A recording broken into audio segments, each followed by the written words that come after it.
Basketball Open. Today it's a historic occasion for the Milwaukee Arena. It's the first basketball game ever between an NBA team and the Soviet national team. It's a McDonald's Basketball Open, the championship game between the Milwaukee Bucks and the USSR. Hi, everybody. I'm Gary Bender. Today concludes a three-game round robin between these Bucks and the Soviets and the Tracer Milan team of Italy. Both of them have defeated the Italians, so we come to the championship game today. Prize money of $50,000 for first place. My pleasure to bring in Dick Vitale. And Dick, how good is this Soviet team? They have three guys that have been drafted by the NBA. Gary, they really do. They got three outstanding players. The guy I really love is the backcourt player, Marciulionis, an outstanding penetrator. Also, Alexander Volkov, a tenacious defender. And then Tikhonenko can shoot the ball from deep. They're a great perimeter basketball team. Rumor has it that some of these guys will play in the NBA. I think I got a better chance of growing some hair and replacing Bruce Willis as the new sex symbol on ABC than they'll ever play here. On the other end, the Bucks come into this game. They are really not at full strength. They have their four top guards out. Sidney Moncrief has had knee surgery. Also, Ricky Pierce is a holdout and two free agents. Craig Hodges and John Lucas haven't been able to be signed thus far. How's it going to affect them today? Del Harris right now is a very nervous guy, and you don't blame him, number one. He replaces the legendary Don Nelson, a guy that was a hero in this town. Number two, he's in a situation today where there's tremendous pride at stake. Anytime you put USA against USSR, you know the game has tremendous meaning. And he's worried. This is not an exhibition game. They will play it with tremendous intensity, and I believe the big trio will definitely prevail. And that is Paul Pressey, Terry Cummings, and Jack Sikma. Just too much strength and athletic ability. Del Harris has said he really has a legacy to uphold following the footsteps of Don Nelson. He talked about what this game means to him. Well, it's the only opportunity that I've ever had really to represent my own country in a sense. We're also representing the NBA, of which we're certainly a part. And it's a special thing. I mean, I know all my loved ones are watching, and everyone that ever knew me in my life, I suppose, is watching. And I want to do well, and I know that each of our players wants to do the same thing. It's a landmark game and a lot of media attention. To bring us up to date on that, here's Cheryl Miller. Thank you, Gary. Today's game has generated a lot of media coverage, not only in the U.S., but internationally as well. There should be well over 35 countries, ranging from Argentina to West Germany, either broadcasting the game live or tape delayed. Also receiving today's telecast will be the United States ships at sea, so some of our men in the Persian Gulf, in fact, will be able to watch the Milwaukee Bucks take on the Soviet national team. Now, today's game has been sold out, but those who don't have tickets are not worried at all, mainly because a large screen television has been set up, so those who were turned away from the ticket office, in fact, can come and watch the game and enjoy the other festivities. Back to you, Gary. Thank you, Cheryl. We're going to be back now with the Soviets going against the Milwaukee Bucks. The starting lineups coming up in just a moment.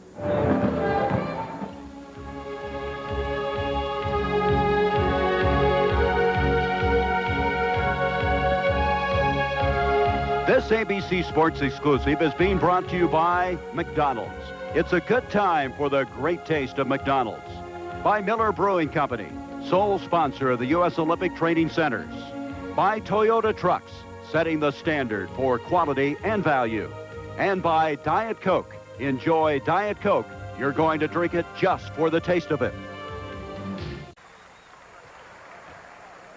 Sense of anticipation for this historical meeting between the Soviet nationals and the Milwaukee Bucks. And Dick, why Milwaukee? Why'd they bring it here? Gary, I really believe Commissioner Dave Stern, who's ecstatic about the game. It's like an impossible dream that's happened for him. But he picked Milwaukee basically because it's such a special happening in the city, and there's not a whole deal, a lot to really interfere with the game itself. All right, we're going to go to the public address announcer now for the introduction of the starting lineup. In the first game of our tournament Friday evening, the Milwaukee Bucks defeated Tracer Milan 123-111.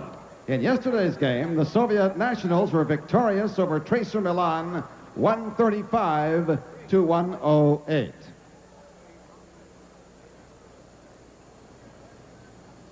Now, ladies and gentlemen, the starting lineups for today's game. For the Soviet nationals, at forward, 6'9", number 4, Alexander Volkov.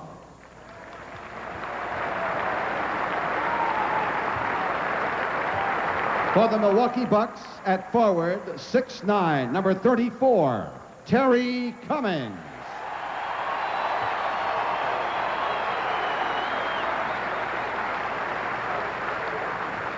For the Soviet Nationals at forward, 6'9", number 9, Valery Tikhonenko. For the Milwaukee Bucks at forward, 7 foot, number 43, Jack Sikma.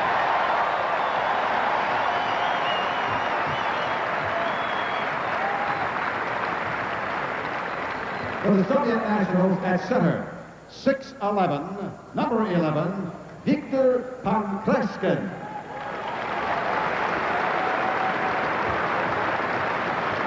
For the Milwaukee Bucks at center, 7'3", number 45, Randy Brewer.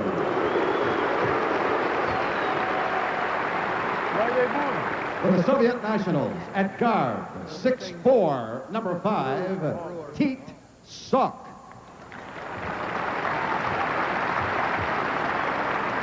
For the Milwaukee Bucks at guard, 6'8", number 35, Jerry Reynolds.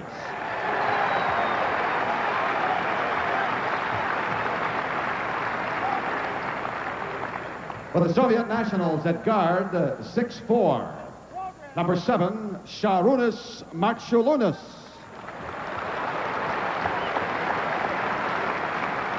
On the Milwaukee Bucks at guard, 6'5", 25, Paul Pressey. Coaches for this afternoon's game, for the Soviet Nationals, Alexander Gomelsky, and for the Milwaukee Bucks, Del Harris. Assistant coaches for the Soviet Nationals, Ivan Yadeshko, trainer Vladimir Bilikov. For the Milwaukee Bucks, trainer Jeff Snedeker, assistant coaches Frank Hamblin, Mac Calvin, and Mike Dunleavy. Referees for the McDonald's Basketball Open from FIBA, Kostas Rigas of Greece, and representing the NBA, Darryl Garrettson.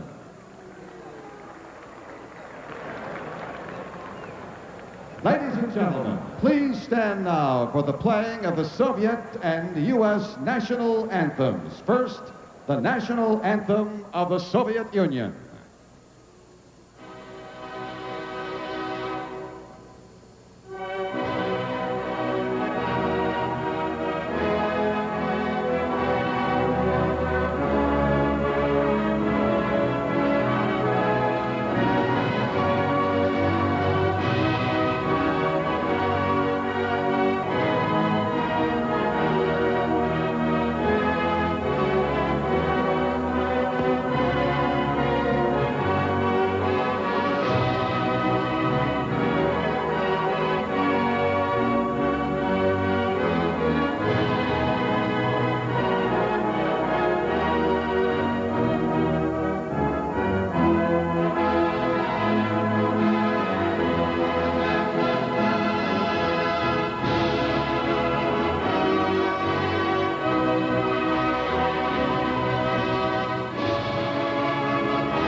Ladies and gentlemen, the national anthem of the United States.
piece of history just about ready to unfold. Today, we're going to have a combination of NBA and international rules.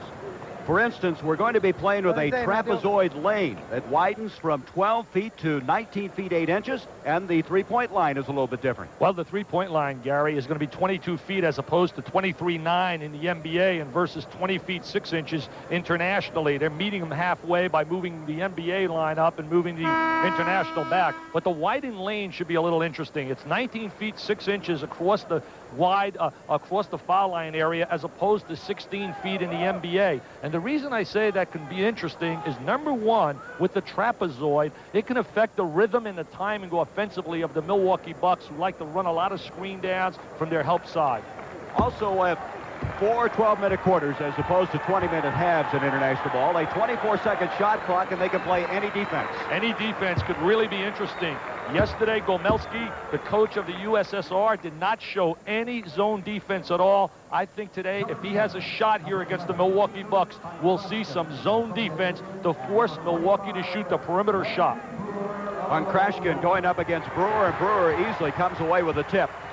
Up to Jerry Reynolds. Reynolds in the corner to Terry Cummings. Here's Brewer. Brewer chested out, tries the shot. It's deflected back out to Cummings. Cummings has it stripped away by Marciulionis, but Brewer retrieves it on the baseline. Jack Sikma against Volkov. And the rebound cleared by Tinkaneko. He brings it out to Marciulionis. Teetsock. Here's Volkov, a power forward, a warrior, number 4, out to Marciulionis. Jack Sikma hooking up with Volkov, number 4, who scored 28 yesterday. This is the guy you got to watch, number 7, Marciulionis, making his move inside, and he is fouled. Sharonis Marciulionis, according to Don Chaney, the former coach of the Los Angeles Clippers, where he never was given a chance with that team, he says this kid reminds him so much of Gail Goodrich, the former star with UCLA and with the Los Angeles Lakers. Well, he traded with the Atlanta Hawks this summer. He had a 42-point game in the summer league. Of course, Gail Goodrich was left-handed. This guy's left-handed, and they do have a lot of similar things about him. They go full court pressure right now, man-to-man. Marciulionis playing ball Pressey. USSR by 2, Pressey on the move. Paul Pressey, who's been playing a forward a lot, now out at the guard spot for Del Harris. He's a 3-position player. He's got great versatility from out of Tulsa University. So we're even at 2. Here's Teetsock. He's an Estonian, gets it off now to Tinkaneko. He's one of the guys drafted by the Atlanta Hawks of the NBA.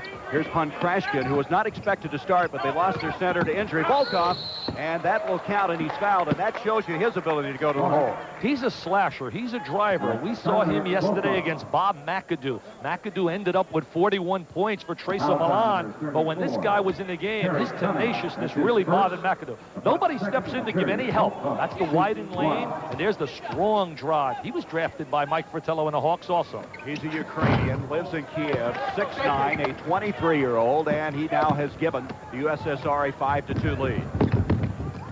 Paul Pressey will bring it into Jack Sikma. Sikma has Volkov on him. He got a piece of him and a foul. Volkov got into foul trouble in the game against Milan. He had 4 fouls in the first 6 minutes. I don't believe, as tough as he is defensively, that he can check Jack Sikma. Sikma, with his experience, but more than that, he's got that inside pivot move where he steps away and shoots that unorthodox jump shot, and he's got great size over Volkov. Sikma would like to have a stronger performance this year, acquired last year from the Seattle Supersonics in that trade that sent Alton Lister out there, and they exchanged draft picks. In fact, the Bucks gave up 2 number 1 picks for him. Lister did a great job for Seattle. In fact, Jerry Colangelo sending some news out that we're for real now in Phoenix. He threw out $3.5 million at Lister, and Lister eventually will be matched by Seattle. He's too important to that team. They were the surprise team in the NBA last year. Sikma, hands in both. He cuts it to 1. Here's Teetsock off to Tinkaneko. Volkov, he'll bring it back out. The fans thinking he may have traveled on that play. Notice the defensive pressure, trying to take away the stationary perimeter jump shot of the Soviet Union team. Tinkaneko can't get that, retrieves it, brings it out to Volkov. Teetsock, he'll reset it as he brings it out. He's 22 years old at 6'4". Sok is a good shooter, and so is Tinkaneko. He's a long-range three-point shooter. Out of bounds is Volkov. They tried to lob it baseline. He could not come down in the area of play, and so the Bucks will take over on the turnover. I really like Volkov, and you've got to love Sharonis Marciulionis, number 7. 5-4 the score. USSR at the lead. Here's Terry Cummings. Strong power forward. That's where the mismatch should happen, Gary. The M&Mers should be at the two corners with Sigma and Cummings just too strong for the young Soviet Union forwards. And so the Bucks have the lead for the first time, 6-5. Here's Marciulionis. What an exciting left-hander this guy is. Doesn't get that one. Good rebounding that time. Positioning by Paul Pressey. Here comes the former Tulsa standout. He lost it, but it was touched by the Soviets. When you talk about the great defensive guards in the NBA, you start with Michael Cooper with the Los Angeles Lakers. Mo Cheeks is certainly outstanding. T.R. Dunn, who plays for Denver, but you have to put Paul Pressey right into the group. Here's Randy Brewer, back to Reynolds. Reynolds baseline, and he's been fouled. Jerry Reynolds may have found a new life with the Bucks. He really enjoys playing for Del Harris. He had a 31-point performance in an exhibition game earlier. Jerry Reynolds is getting a lot of PT, playing time. And Gary, anytime players get playing time, Reynolds is a cutter. He's a driver, moves well without the ball. There he is from out of LSU country. Came out of Brooklyn, New York. But, you know, I heard some people talking today, Gary. They said that Reynolds is going to step in and replace Sidney Moncrief. Heck, that's like Tiny Tim replacing Pavarotti at the Met. There's no way that can happen. Or like you growing hair, right? That foul, by the way, was on Volkov, so that's his second foul already. Reynolds is going to be interesting to see how he reacts when they bring back guys like Hodges and John Lucas and get them in a foul, and Ricky Pierce. Look at this, full court pressure. 8-5, the Bucks with the lead. Volkov gets it off the Salk. He brings it across to Tinkaninko. Tinkaninko, 23 years old. He's 6'9". He is a Ukrainian. His team well represented throughout the USSR as he brings it out now to Marciulionis. Marciulionis, little jump dribble, and he's fouled as he moves inside. We heard an interesting story about Marciulionis this summer. He played with the Atlanta Hawks, and whenever they got in trouble, Mike Fratello lined up with Cliff Levingston, Dominique Wilkins. He put on the floor all his Hawks, and the fifth player, he put on Sharonis Marciulionis. That was a three-point attempt. Volkov inside. Brewer rejects it. And Kreskin will bring it out. Marciulionis, wide open shot. He doesn't get it, but Tinkaninko's got the rebound. Boy, they're banging now. Here comes Reynolds. This is not just another exhibition game, Mr. Bender. Brewer has it kicked away. It is not an ordinary game. You can sense that coming into this game. 8-5, the Bucks. Volkov, they move it very well. Good movement. On Krashkin, you don't expect him to shoot that often, but he nails it. He's like their third unit center. They lost the guy Belastani yesterday who was injured, and they're playing without Sabonis in the middle, their superstar. What a play! Electricity. Mr. Paul Pressey takes it to the goal. And Reynolds with the steal, and that is going to be a blocking foul on Teet Salk. So very quickly, the Bucks have jumped to a three-point lead, and they can add to it. They got to get a timeout right now. I believe Gomelski's going to get a timeout, the coach of the Soviet national team. That play by Pressey shows you his ability to take it inside. He's a driver. There he is. Shows that he knows how to drive, how to hang in the air, use great body. He's got tremendous body control. Well, an outstanding defensive performer 3 times on the NBA All-Defensive team. Reynolds now will have 2 free throws coming at the 8:34 mark of this first quarter. The tempo about what you expected, Dick? Basically, right now it is. I expect Del Harris's basketball team to go inside a little bit more to Sigma and also to Cummings, because I really believe that's where they have the advantage. Jerry Reynolds hits the first. Reynolds from LSU in his 3rd year, the #1 draft pick of the Bucks in 1985. There's the steal right now. Good anticipation. And the drive by Reynolds. He gets fouled on a play. Salk was the guy that committed the foul. So Jerry is able to cash in both of them. Makes it 12-7 now, Bucks. Reynolds and Pressey are not good perimeter shooters, Gary. They are drivers. They are slashers. They're going to have to get back Hodges and Lucas and also Pierce to give them good balance offensively. Hodges, an outstanding three-point shooter. Here's Volkov. That is a 2-point attempt. And Reynolds battling for it, but Teet Salk comes up with it. Salk will reset it now for the USSR. Notice how Milwaukee's not allowing them to shoot that stationary perimeter jump shot. They are not unprotected at any moment, and that turnover, good defense by the Bucks again. That was the demise in the Pan American games when Oscar Schmidt scored 39 against our Pan American team, shooting that perimeter jump shot. Now, one rule we're playing with, the official does not have to touch the ball. Disbelief, Terry picking up his first personal foul. When you look at Milwaukee right now, they're in a very tough division. I really believe when you look at that Central Division and you look at the makeup right now with Atlanta, Detroit, and also the improved Chicago Bulls and the Indiana Pacers improving. It's going to be tough for them to sustain 50-game season. What a power move by Volkov. After Cummings committed his second foul, he takes it in, and it's a 12-9 game in favor of Milwaukee. If Volkov learns how to shoot that 15-foot jump shot, he definitely can play in the NBA. Marchelonis gets a hand on it, bats it out, and we're going to have a change now for Milwaukee. Pace Mannion will come in, number 3, former Utah standout, who began the year last year at the Nets, then ended up in the CBA, and now it looks like he's going to make this Bucks team. He's been America's guest, Gary. He's been all over. Played out in Golden State, played at Utah. I remember him for a great collegiate win, which you did the game when they upset UCLA back in 1984. That's right, and they upset Illinois before that. Van Kreshkin that time picking up the foul. Three-point attempt, not finding the mark, and here comes Teetsuk. Volkov. Off to Marchelonis. Sixers got to jump out on him. What a move. And Kreshkin can't handle the pass, so that's a tough pass for a big man. That was a great look inside, though, by Sharonis Marchelonis. There's Mannion. Pace Mannion to Cummings. The basket will count, and he's fouled. Cummings, a big, strong power scorer. In the new look this year for Milwaukee, they're trying to go big. They want to play Randy Brewer in the middle. That's a good look. Excellent look down inside, and there's the power layup and a strong move by the kid from the city of Chicago, Terry Cummings. Second foul on Kreshkin, sending Cummings to the line. Did you see that pass by Mannion? They say he makes very few mistakes, really alert on the floor. Yeah, he really knows how to execute. He seems to have a knack for making a team, but then seems to play himself off a team at the end of the year when you check his track record. Right now, we have some problems with the clock, trying to set the clock. And obviously, we don't have, let's see, is that correct now? It is correct. It's 7:09. Gary, talking about the new look for the Milwaukee Bucks, they're going to try to go to a big team and play Brewer more inside. He didn't get any PT at all at the end of the year under Don Nelson.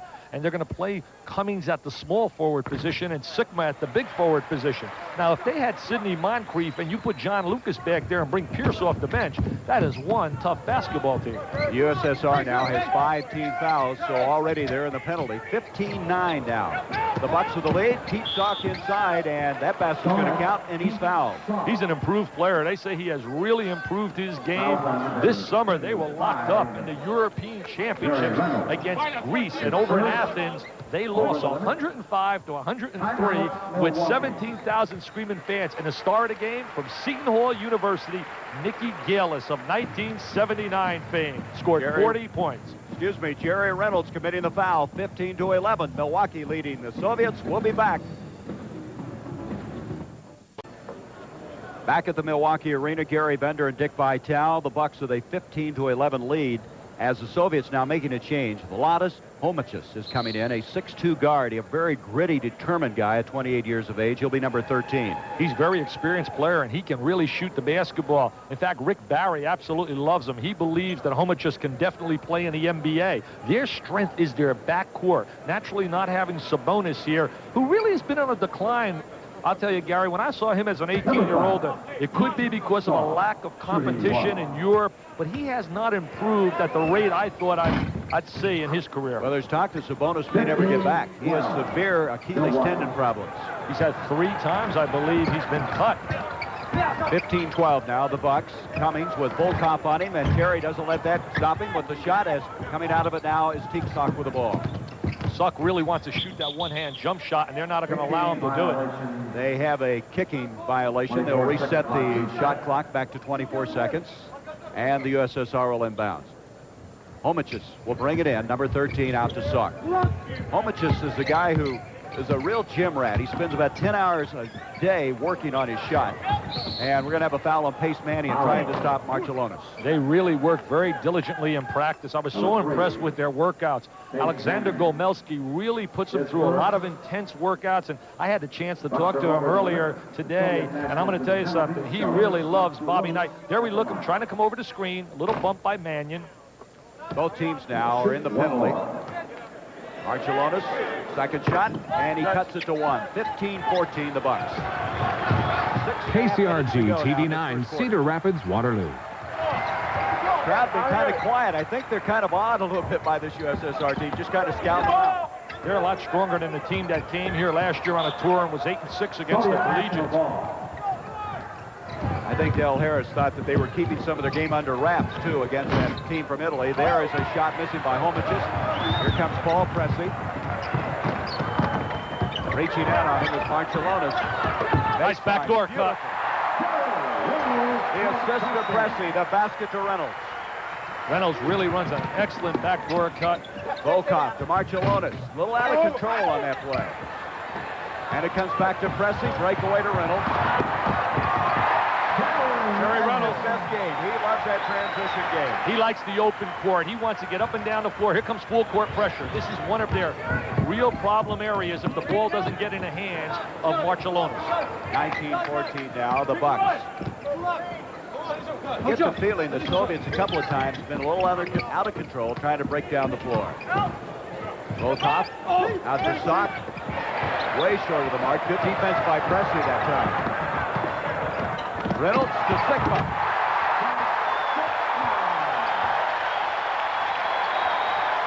Jack Sigma in the secondary phase of the running game, the trailer. Pretty impressive break down the floor. One by Reynolds, one by Sigma. It brings the crowd to their feet. 21-14. The Bucks with the lead with 5:07. We'll be back with more on this historic landmark international game between the Soviets and the Bucks. Gary, right now, we'll look at the trailer. There's Sigma running the trailing position in the break. They communicate. Right there, he's letting them know. He's saying, Jerry, I'm on the right. And he gets him the basketball, reversing it to him. Reynolds is fighting for playing time. He wants to get some PT with the Milwaukee Bucks. Boy, he loves that up-tempo game. Jack Sigma will be 32 on November 14th, running like he was 10 years younger. And there's Cummings with a deflection. 21-14 the Bucks. Reynolds again, and he's fouled. Fouled by Homicus, who tried to go up. Homicus is not near as big as Reynolds, and he came away on the short end of that one. Defensive pressure is really bothering the Soviet national team. And right now, they're holding them to 29% shooting, 4 for 14. And that's one of the great strengths of Milwaukee. There's the drive. He takes it to the goal exceptionally hard. In his first 2 exhibition games, Jerry Reynolds went to the line 29 times because he's a driving, slashing player. He has 8 points. He's 4 of 4 from the line, and he misses that one. Homicus is only 6'2". You got to remember, Reynolds is at 6'8". That's a pretty tall guy to try to stop on that kind of play. Also, Gary, during the Don Nelson era when he was here, Milwaukee consistently would shut teams down and allow them to shoot one of the lowest field goal percentages in the NBA. They really prided themselves with great team defense. 5 minutes to go in the first quarter. 22-14 in favor of the Milwaukee Bucks. Substitution now in the ball game. Vladis Valters, number 10, is now checked in at one of the guard spots. So he and Homicus, this guy at the guard spots, and Homicus hits it. Homicus is a gutty performer. He's got great touch, gets into the lane, good balance when he shoots the little jumper. Terry Cummings posting up. They can't stop him inside on that post-up move. Look at that big body. He's got one more year, and then he's a free agent. I'd like to represent him, Gary. You probably will. He's almost making as much as you. 7 points now for Terry Cummings. Marcellonis just not finding any alley in there. He's going to try one from the side. Not hitting. Sigma, good effort inside, comes away with it. Marcellonis had never been guarded by someone of the capability of Paul Pressey. The Bucks' quickness, open court ability, really evident. Good look. Just too strong across the front, Gary. As I said on the top of the show, Sigma and Cummings are just really too talented for their front court. Bucks playing extremely well. 26-16, 10-point lead. Here's Valters, his first attempt. Cummings in position, and Pankrashkin commits a foul. I love Cummings' comment when he said, hey, you better believe this is something special. When it says USA and USSR, I am coming flat out to play. Well, we went to practice yesterday, and you knew that. You could sense it. Del Harris, as you look at the father of basketball in the Soviet Union, Komelsky, he started watching basketball on TV from the United States in 1956. And next to him is Adeshko. And we're going to have further about him. He's a guy that threw that controversial pass in 72 when they led stole to the win. When they flat out stole the gold medal from our 1972 team. He threw the pass, and Belov caught it and made the layup. That's Ivan Ideshko. I'm not too prejudiced, am I? You certainly got your point across. Paul McKeskey, number 44, now comes in for the Bucks. coming to a lead. Cummings strong performance, 7 points, but doing such a good job in the open floor. 27-16 the Bucks.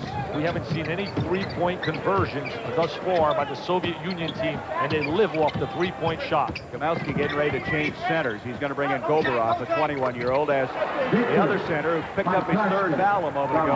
Krashkin hits, and he just picked up his fourth foul. So before Gomelski could get him out of there, Krashkin commits his fourth foul, and coming in is an exciting young performer for the USSR, number 15, Valery Goberov. He's 6'11". Krashkin, number 11, really can't play with Jack Sikma. Doesn't have his speed. There he is now. He pushes him out of bounds, shoves him. Doesn't have his kind of court speed and quickness and athletic ability. They will be allowed 6 fouls. They'll use that NBA rule. So going out with 4 is Krashkin. Sikma, a lot of people, as you said earlier, Gary, didn't have a great year. They thought that he would be the final piece to the puzzle to be able to take them to the ultimate with the elite people, the Celtics and the Lakers. But, you know, he still averaged over 10 rebounds a game. He came on strong at the end of the year. But I look for his numbers to go up this year. I think he'll average 16 points a game. We have a change. Krashkin stays in. They're going to leave Krashkin and Goberov in as Marcellonis is checked out. Kind of surprised they leave him in with 4 fouls. Walters outside. He did that yesterday also with Volkov. I was really surprised when he picked up 4 against McAdoo. Gary Reynolds, this is his day right now. Kicked back out. Homicius. Off to Walters. Sikma's back. Has to change his shot for Jack, but he got it. Walters made a great pass yesterday. Little head fake right there freed him for that jump shot. He's a good player. They got excellent perimeter players with Marcellonis. Oh, they go to the zone. They go to the zone. And, of course, the problem here is you only have 24 seconds to attack it, and that has to hurry things up a bit. Here's Pressey, baseline, spin move. 6 seconds on the shot clock, and Reynolds goes in the interior, and he's been fouled. When you think about the zone defense, as you just mentioned, with the 24-second clock, it's very difficult. As we look at Belastani, he got hurt yesterday. Their 7-foot center was very doubtful that he can play today, even though he warmed up and looked kind of impressive during the warm-up. I didn't think he'd warm up after seeing him yesterday. Anyway, Volkov has come back in for the USSR. Gary, I want to make that point about the zone defense. The zone defense with the 24-second clock, it's very difficult to attack 5-on-5 to get the kind of execution you need for a great shot. You must beat the zone with this kind of clock. You got to beat it before it sets up. You got to beat it up the court for the easy transition layup. This guy's been leading them. Reynolds now with 10 points. He's hit 6 of 7 for the free throw line. Ricky Pierce really should be here. Ricky Pierce is out of camp. He signed a 3-year deal last year. You know, Ricky, you got to honor that contract. You got to talk about morality. He should be on this floor right now and wait until that contract's completed and then go in. His agent wants $750. He signs for $250 last year. Question, Gary, if he had a bad year, would he run in and say, hey, I'm going to give you back $150? What do you think? Sergei Tarakanov has checked in. This is Tarakanov right here, number 6, who's in for the first time. He's 28 years old, 6'6". Volkov looking back door. Homich is having a little trouble. Going to put one up with 1 second on the shot clock. And coming away with it is Tarakanov, who just checked in, and they got him in here to bang a little bit. And we're going to have a hell ball. Tarakanov is a physical player. He's a scrapper. He's a physical player. Hey, Ricky Pierce had a great year. I want to stress that. Last year, he averaged 19.5 a game. He's perfect for this system. Look at the physical contact we're going to see right here. There's the ball now going to go to the deck. Get after it, a little loose ball. Keith Jackson would love to be calling the action now here at the Haas of football time. Well, Tarakanov came away a little bit dazed by that. He caught something in his right ear. You can see him holding it, number 6. He was shaken up. They're giving him time to recover now, and he says he's all right. You know, you talk about versatility in Paul Pressey. I think the most versatile performer in the arena today has to be Gary Bender. You got to tonight be in the losing locker room at the World Series and tomorrow do the NFL game. I'm going to stay with you today, though, Dick. I'm glad to be here with you. I'm just hanging on to you. Just get ready to talk to Ozzie Smith and company because this show belongs to the Homer Hanky heaven over at the Metrodome with Viola pitching. They had to win it yesterday with Tudor beating Straker. Boy, you really picked him now. You better not show up in St. Louis. He'll get you. 31-20 now. The Bucks have built it to an 11-point lead. Paul McKeskey at the line. He's an important player. They're trying to get some minutes out of McKeskey inside, rotating with Brewer. Last year he played with a brace on his knee. He told me yesterday the knee is feeling really good, and he's playing with a sleeve as opposed to a heavy brace that he wore all last year. He's a very smart player, really understands the game well, the former Kansas standout, and it's 32-20 with 1:53 to go in this first quarter. Modest Walters trying to take Pace Mannion inside. Brings it out now to Terraconov. Terraconov a little indecisive, and he loses it. Mannion, Pressey. Little slam, jam, bam. A little music up on top by PP, Paul Pressey. Biggest lead of the game now for the Bucks. I love Pressey. Don Nelson got a steal when he drafted him. That was an impressive move by the 20-year-old Goberov. He's the guy that they hope somewhere down the line might make him forget about Sabonis, but he's a little bit mechanical, Dick. He doesn't have that great natural fluid ability. He really is going to benefit a great deal from their tour playing against the college teams here that starts in about a week or so, and I think that's going to help him tremendously. They're zoning. Double team on Brewer. Brewer tries to follow. Goberov had a hand on it. Homachis kicks it off now to Terraconov. Terraconov somehow comes up and gets it through. I thought there was a walk-in violation. I thought they missed that play right there. Darryl Garrison along the baseline, one of the better officials in the NBA. Some say the best. Well, he's a supervisor of officials. He knows something about this game. 34-29.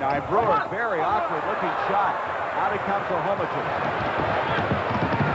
Homachis. Terraconov, they're making a little run right now, and it comes back out. Walters, three-pointer. That's what they love to do, shoot that stationary jump shot. McKeskey brings it down. 30 seconds to go in this first quarter. There's Brewer. Nice look inside by Pressey. He throws the high lob to the giant inside. Randy Brewer of Minnesota fame. I think Brewer's a little upset. He put that one down with a note of finality. Here's Volkov. Volkov is a warrior. He takes it every chance he gets, and he can also shoot it from outside. He's a very physical player who can really run the court as well. Pressey to McKeskey. That's something. You got a guy that big who can shoot that far out. So we have played the first quarter here in this historic meeting between the Soviets and the Bucks. After 12 minutes, 33-29, Milwaukee. The proceeding was a message brought to you by the National Basketball Association. This ABC Sports exclusive is being brought to you by AT&T, the right choice. By Edge Gel, not your ordinary shave. And by Toyota Trucks, setting the standard for quality and value. Well, we've been having a lot of trouble with the scoreboard clock, not only time-wise, but score-wise. That is the accurate score as we begin the second quarter. The Bucks leading the USSR 38-26. One thing that's happened in this game thus far, Dick, is the fact that they just can't stop the Bucks running game. That's been the difference. Well, number one, the Bucks transition game, but number two, I think more important than that, as we look at the field goal percentages right here, the Soviets are shooting 37% and Milwaukee 63%, and the reason for that is that Milwaukee's done a tremendous job of shutting down the perimeter shooting game of the Soviet Union. Randy Brewer tips it off to Mannion, and it's batted out of bounds. It'll be off the Bucks. Homachis in at guard, still with Walters. This is Terraconov. Terraconov from outside. Boxing out well, the Bucks. Charles Davis is in there now, number 21. Walters goes for the steal, but Mannion's got it. Sloppy right now. Volkov off to Walters. Mannion there, but Walters hits it, and Mannion collides with a cameraman behind the basket. Seems to be all right. I don't know about the cameraman. Walters is a strong driver to the goal. I really like him, number 10. 10-point lead now for the Bucks as we begin the second quarter. Randy Brewer. Goberov just can't reach up and keep the big 7'2" guy from scoring. He takes a lot of space inside, uses his hands really well, and gets into the gap. They were playing a 2-3 zone right there, Gary. 40-28 Milwaukee. Backdoor. Terraconov can't hang on. McKeskey's got it. Here is Charles Davis, who's checked in. He has it broken up. Very sloppy play because you got forwards handling the ball in the middle of the court. Volkov puts the finishing touches on, and he does it with a lot of authority. Everybody in the place yesterday was talking about Volkov and Marciulionis. I mean, the question around was, what did you think of Volkov and what did you think of Marciulionis? Volkov now with 9 points in the game. They're playing the zone. Off to Davis again. It's very unusual, of course, having to play against the zone. They haven't had a lot of time to work against it in practice this week. Batted out of bounds off of the USSR. With the zone defense right now, they have to swing the ball, get a little ball reversal. Look for Charlie Davis, number 21 from Milwaukee. He is a good perimeter shooter. Charlie Davis out of Vanderbilt. He's played with the Bucks, then was cut, ended up in Rockford playing for the CBA and trying to make the club this year. Here he is with the ball.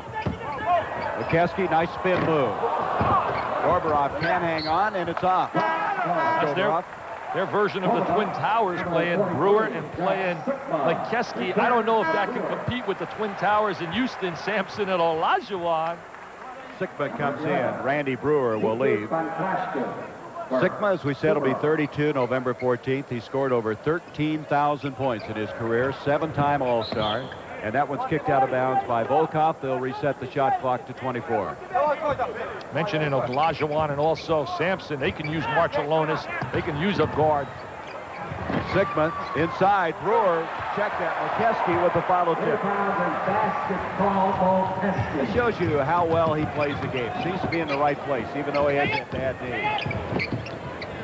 42-30, Milwaukee. Notice the defensive pressure. Volkov back out to Walters. Homicius to Terracana.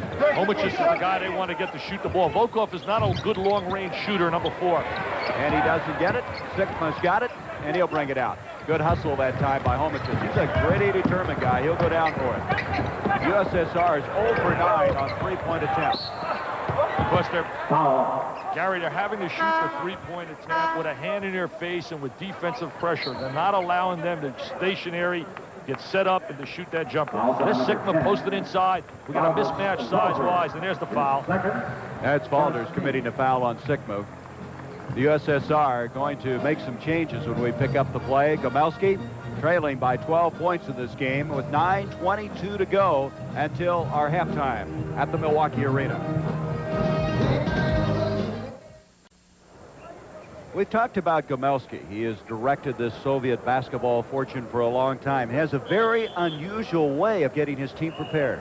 He has some unique concepts. Right now, he's timing them 5 minutes, where after practice, every practice, they lay on the floor, and he puts them to sleep. And while he's doing it, he's really emphasizing positive reinforcement constantly. He's talking to them about how good they are. There's a look at Alexander Gomelski. He loves the game, very bubbly individual. And also another unique concept, he makes his players in practice. You ready for this, Gary? Shoot free throws while they're on their knees to stress a little bit of the follow-through and to get that strong wrist. As we come back, the Bucks with a 12-point lead. This is a three-point attempt by Davis. Rebound is clear by Tinkanenko, who's checked back into the ball game. Marciulionis also back in the stock, and this man still in. Volkov, and he's just taking it to the hole right now. What you have to do against Volkov defensively, the scouting report, if you evaluate his game, number 4, you have to play one step off him, Gary, and allow him to shoot the perimeter shot. He's a tough, hard-nosed player. He was drafted by Mike Fratello's Atlanta Hawks. There's a rule that you must draft an international player at age 22. And you draft him at age 22, you hold on to his rights practically forever. That foul was on McKeskey. Dudley Bradley is now checked in for the Bucks, number 24. His defensive ability is a real asset to this Milwaukee team. Here's Volkov. Teetsuk, three-point attempt. They still cannot find the range from there. Tinkanenko horses it back up. McKeskey bats it out of bounds. What they've done is a great job shutting down Tinkanenko. He shoots the three-point shot like it's a layup, and he has not had one opportunity yet to shoot the three-point shot. Number 9, Tinkanenko. He's supposed to be Sabonis's best friend. He's 23 years old in the Red Army team. Sock driving in, he got hit in the face as he is fouled as he made that move inside. That foul will go on Pace Manning, and so Sock will go to the line. This guy's very quiet, Teach Sock. He trained with the Atlanta Hawks as well. You must be like me, very quiet guy, shy, introverted. Sure are, Dick. Here comes Pressey back into the ball game. Mannion will check out. You have to love Paul Pressey. He's just such a dynamite player. We talked about his flexibility. He was given the term point forward, playing that wing position by Don Nelson, but he can play any one of 3 positions and play them effectively. Number 1 guard, 2nd guard, or small forward. Outstanding defender, outstanding passer. And right now, the absence of Moncrief and Lucas and Craig Hodges going to have to really do the job for Del Harris in his first year. Here's Sigma baseline. Davis fouled. Foul's going to go on Marcellonis. They're playing a 2-3 zone, and a 2-3 zone, if you have some good spacing against it, Gary, you should be able to get some good wing shots along the wings, 15 feet, step in the gap, and it should be wide open. Second foul on Marcellonis, and Davis will go to the line. You know, an interesting thing about the Bucks, they picked up several players who have played in the CBA, and this is one of them, Charles Davis. He played last year in Italy. He was over in Italy, averaged about 17 points a game. He's been there. Pace Mannion has been in the CBA. They've got another guy, John Stroder. You got to look around. You try to find somebody who can help your ball club. Schroeder played for Bill Musselman, the Rapid City Thrillers, when they won the championship. And they think Schroeder's got a good chance to make the 12-man roster. He's 6'10 and a half from out of Montana. Terry Cummings now is checked back into the ball game. 44-31 with 8:19 to go until half. Team Sock out to Marcellonis. Marcellonis has been shut down thus far. Dudley Bradley has shut down a lot of players. Krashkin tries it. Volkov keeps it alive. Bradley's a defensive specialist. He's rising to the challenge of wanting to guard Marcellonis right now. Watch that matchup right now. Number 24 on number 7. That's a 3-point attempt. They just can't hit from there. Pinkanico tries to follow his missed shot, and Pressey's got it. 44-31 Milwaukee, and Pressey just goes all the way. Pressey with the follow. Remember, internationally, you can play with the ball on top of the cylinder, and that's permitted in this game. Pressey has been going inside, and they just have not stopped this penetrating move. He has those long arms, Gary. Marcellonis with Bradley on him. And we have a blocking foul on Dudley Bradley. And now the man we were talking about a moment ago, John Stroder, who played collegiately at Montana. He is number 54 with the Rapid City Thrillers. They captured the CBA championship last year. That's about the 3rd in a row for Bill Musselman, who's done a great job in the CBA, the former coach for Ted Stepien and the Cleveland Cavaliers. What a name in NBA history, Ted Stepien. Cleveland would just soon forget, huh? Stroder, by the way, is a 29-year-old rookie. Says, I've gotten tougher, I'm smarter, and I think I can play this year and make this ball club. 46-31, Bucks, Pressey, off to Bradley. Nice pass to Stroder, and he missed an easy shot. Cummings tries to follow. Look at that horse. Look at that horse. They never had to deal with him playing in European basketball. Terry Cummings. 6'9", 235, 6th-year man from DePaul. 4 or 5 years he's led a team in scoring. Von Krashkin's upset. He was upset at the other end when that play, they put the ball in and comes back, commits a foul, and now Milwaukee's calling a timeout. Domhelski gets the TO right there. So with 6:55 left to go in the first half, Milwaukee cruising along. You can see 30. Of course, tonight, the final game of the '87 World Series. Joe McGrain, the left-hander, going for the Redbirds. The Twins will go with their 17-game winner in the regular season, Frank Viola. The championship up for grabs. Showdown begins live at 8 o'clock Eastern. And there's Bowie Kuhn. Wonder why he's not. He must be flying over there tonight, huh? I got to really like Minnesota Homer Hankey.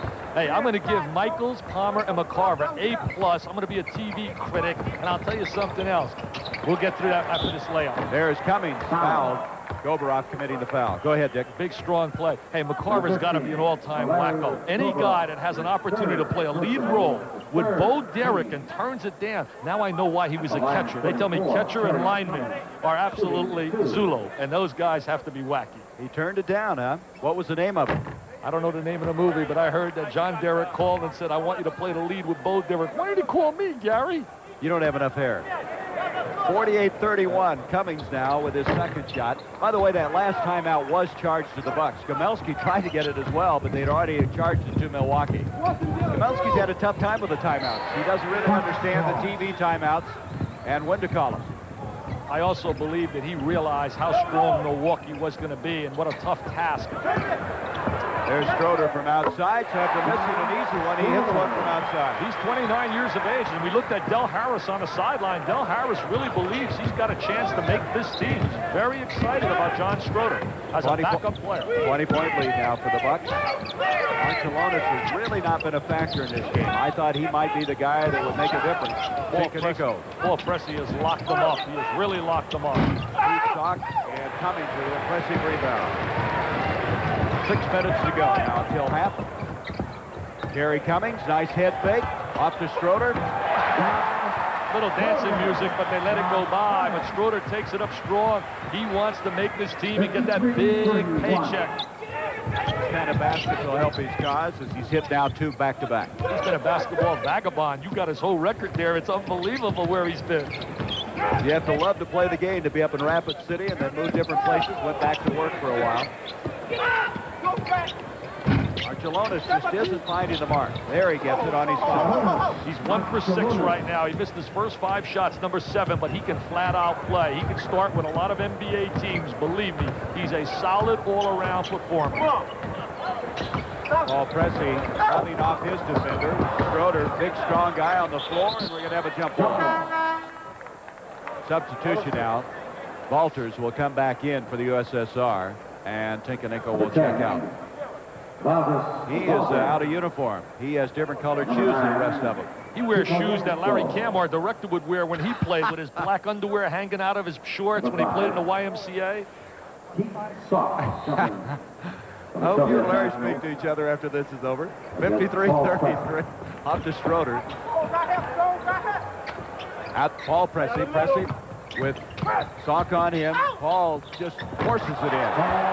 That's an M&M'er. That's a mismatch right there. He's got great size. The long arms even make him bigger than what he is. And Salk has a tough time matching up with Pressey. Nice move by Walters that time. Ball doesn't go. Sigma there.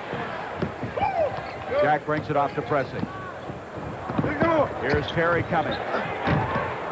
Rebound by Goberov. They come to the other end. I like Goberov, too. For 20 years of age, the 7-footer has got some good potential.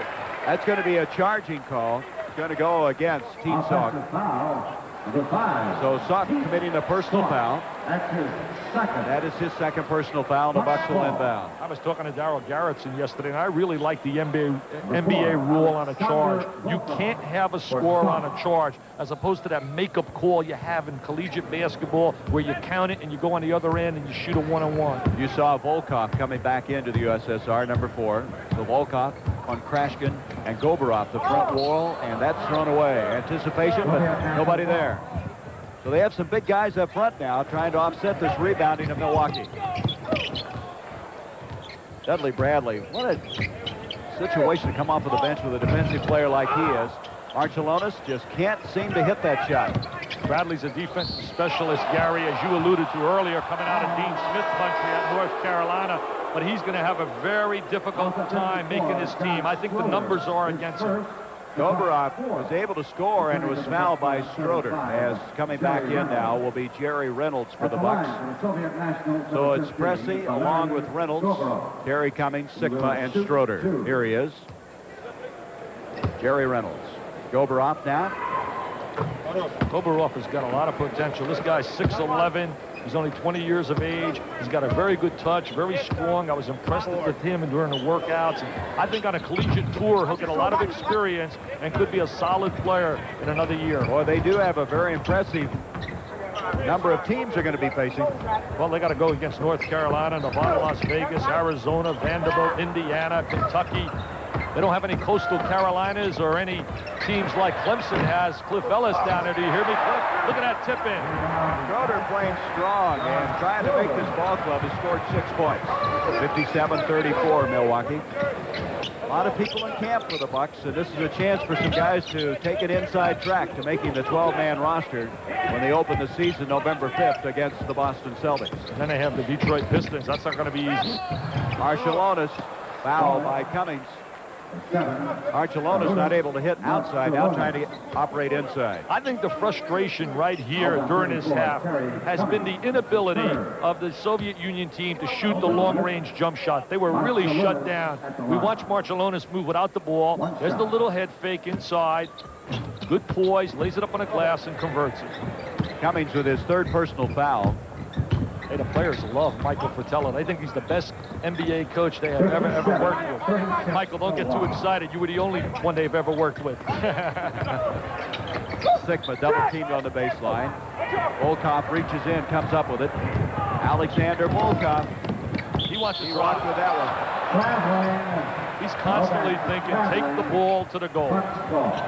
So the Ukrainian walks with the ball. He speaks English.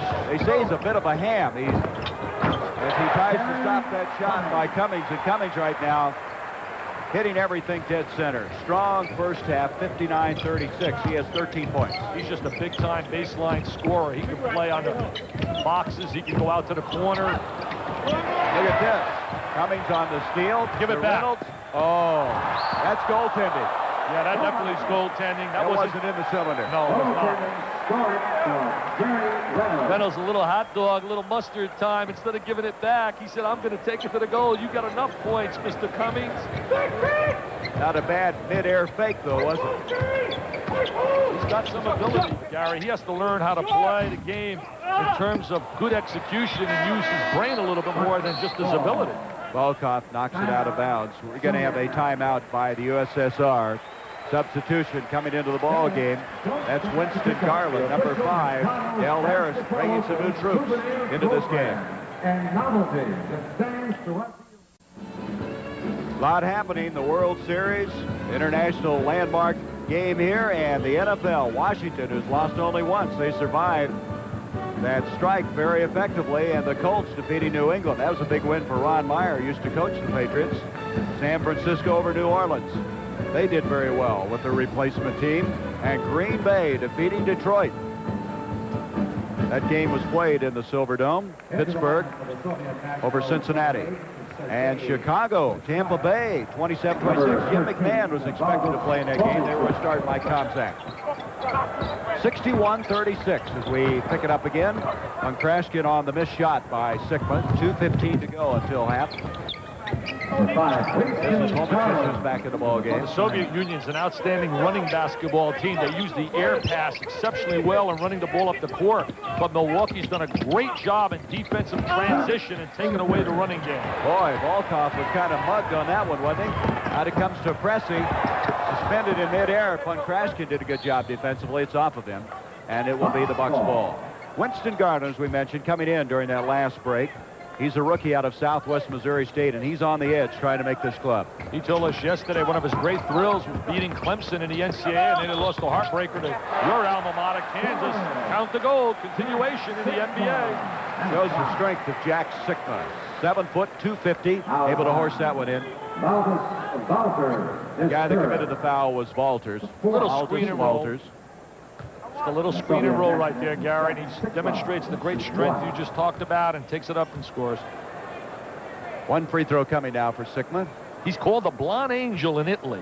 He couldn't believe it. Today, Dino Menegan, the superstar, the best player voted in European history, said he calls him the Blonde Angel. His son idolizes Jack Sigma. Of course, this game being broadcast back by the Italians, and there is a foul. Coming in now in this game is going to be Sergei Tarakanov, number 6, and going out will be Volkov. There's Tarakanov. Dino Menegan is 37 years of age, plays for that Tresa Milan team with Bob McAdoo. He's played in 4 Olympics, almost like, I guess, very similar to Al Order, just as a legend out in Italy. And he said, unfortunately, he wasn't in great physical condition to demonstrate his ability here this weekend. There's the numbers on Jack Sigma. Through the years with the Sonics, he averaged 16.8. He dropped off last year to 12.7. He did lead the Sonics in rebounding for 8 years and led the Bucks last year. You mentioned the Sonics, and Bernie Bickerstaff has to be one of the young rising stars in coaching, along with a guy like Doug Collins doing a great job in Chicago, revitalizing Chicago's program. And you have to put Mike Fratello there, and you can't forget Mike Shula, even though I believe Pat Riley should have been the coach of the year for the job he did with the Lakers. Broken up. That's off of the USSR. Boy, the Central Division's really going to be tough. And the Bucks, of course, having to play in it. Here is Sigma inside. Foul is hit. Schroeder again. Schroeder is really doing a fine job. Well, he's playing more than just for international pride right now. He's playing for a paycheck, baby. That's 8 points for the 29-year-old rookie. He and Punkrashkin kind of pushing each other on the baseline area. Just outside a minute, as you can see, left to go in the first half. Gary, as I said on top of the show, I felt they would shut down their perimeter shooting, and also their strength inside with Sigma and with Cummings would just be too much for this young Soviet national team. There's some fine defensive work. The shot clock expiring, and the Bucks get it. Sigma, little change with to the left hand, doesn't go, and now Punkrashkin with a rebound. Talking about the Central Division, that will be tough, but do you think the Lakers can repeat? Oh, what a nice look. He runs the 45-degree angle. I'll get to your question, Gary. I'm not trying to dodge it. But I definitely feel Pat Riley's team can repeat because of the Magic Man, Kareem, and James Worthy. They're hungry players. They're not guys that are going to have that individual ego affect them and jealousy, etc., which happens a lot of times after a team wins a championship. They want the big bucks, and they're not hungry. Magic is hungry, and I definitely feel they'll repeat. Schroeder not able to get that one to go. 67-36, and we're going to have a traveling call, and Homich's 20 seconds left in the first half. We haven't seen Kortanitis at all. He seems to have fallen into the doghouse. He didn't play a lot of minutes yesterday, and they said he was one of the better guards in Soviet national basketball. Well, Remus Kortanitis has fallen, as they say, out of favor. And I worked on that name all day in front of my mirror. I know you were proud of me yesterday in the lobby. I kept mumbling all these names all day long. I'm doing pretty good with those names. Not bad, not bad. I was going to let you handle the Soviet team, and I was going to handle the Milwaukee Bucks. Let me tell you something. I don't think anybody knows if you pronounced them wrong. Anyway, here's Sitka with 3 seconds left in the first half. So the first half is over. Very impressive performance by the Bucks. The USSR not able to shoot well outside, not able to rebound inside, and it's 67-36. The Bucks have a halfway point lead. The Milwaukee Bucks with a 67-36 lead over the USSR in this landmark game in international basketball. The only time the United States lost to the Soviets was in 1972 in Munich. It was a very controversial loss, and it ended a streak of 62 consecutive wins in Olympic play. We're going to go back now and recapture what has been a very, very long day. It was purely political injection and incompetence and those kinds of things that led for us to lose that game. I mean, we, by all standards, should have won the game. And it's hard to go down in history sort of as a footnote. It was a historic moment, not because the United States lost an Olympic game, because of the way it was lost. Bobby Jones is in that starting lineup. Look back on that last game as the fact that we played very well, played very hard. We were losing most of the game, and we came back and, in my mind, we won the game one time and lost it. We won it twice and lost it one time. But the Russians recover, now intercepted. 5 seconds, 4 seconds. When Doug Collins was fouled, the stage was set for that unbelievable ending. Collins' free throws gave the U.S. a 1-point lead with just 3 seconds left. As the Soviets impounded the ball, the referee stopped play.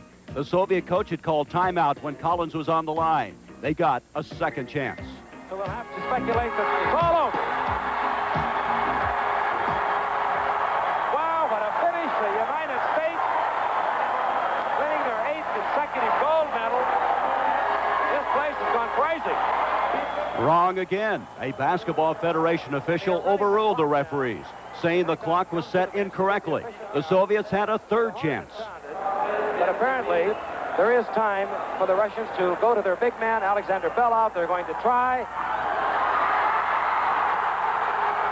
Alexander Belov between 2 American defenders. Very, very angry, very upset. As I said, it was a very emotional moment to sit there, and because I was right there and I looked up and the thing just went right through the net.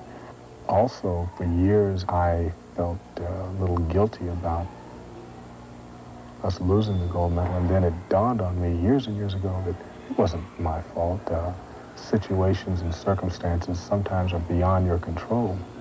the game was decided by an official who really just happened to be at the game, who just was in the stands watching the game, and really, if he had not been there, we would have won. The officials who were working the game, had declared us the winners, and he overruled them, and so that was really kind of like just a circumstance, a fluke that he happened to be there, and I regret that a game that important can hinge on something like that.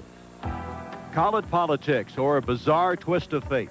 The American protest was turned down, and in a protest of their own, the U.S. team voted unanimously not to accept the silver medal. Now, 15 years later, it's a vote the current congressman from Maryland is still reminded of. It's amazing. Even when I was on the campaign trail last year, it always came up. Even I think my opponent tried to kid one time and said that we're the only basketball team to have lost the gold medal, and that hurt me a little bit, and it also bothered me because in my heart I felt that we didn't lose the gold medal. The pick right. Basketball has remained a big part of Jim Forbes' life. He coaches at a high school in El Paso, Texas. He teaches history there as well. The lessons of Munich have not been forgotten. I explained that to my students. I said, look, things don't always turn out the way you'd like them, and you have to use adversity to your advantage. And I try and tell them that's what I think I've done, and you still overcome. You try to overcome it all your life. Munich was catastrophic, tumultuous, whatever word you want to describe. To see this happen to us brought it home in a very real sense, and baffles me that this occurred in the Olympics.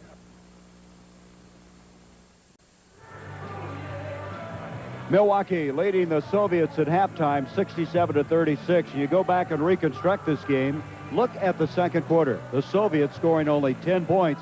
They've not been able to hit from outside. In fact, in the first half, they were 0 for 12 from three-point range.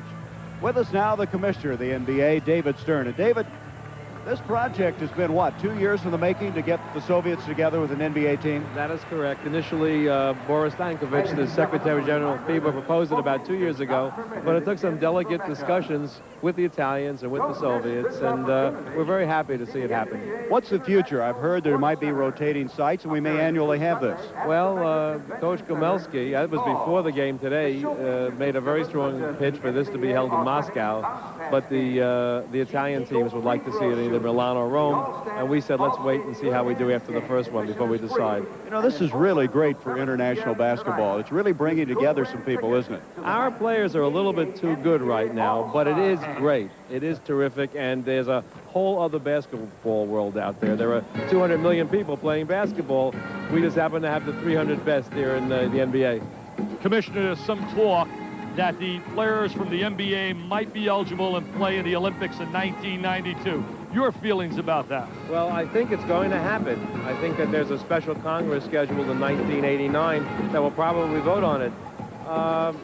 I think it's a nice opportunity for fellows, regardless of whether they've accepted money or not to play, to be able to play for their country once in their careers. Would you favor the NBA championship team, or would you favor an all-star team? I think that we should allow whatever the federation is to select the team and leave it to the players and, in fact, the owners to see who would represent us. But that's for the international governing body to decide, not for the NBA. Let me ask you something, Commissioner. There's a lot of adjustments being made between the international rules and the NBA rules. What have you seen in this first half? Have you come up with any kind of decisions that you could use in future games? As a fan, I think that us not allowing the zone is still a good idea. I think that our three-point line is pretty good. We have plenty of players who can shoot 40% from it.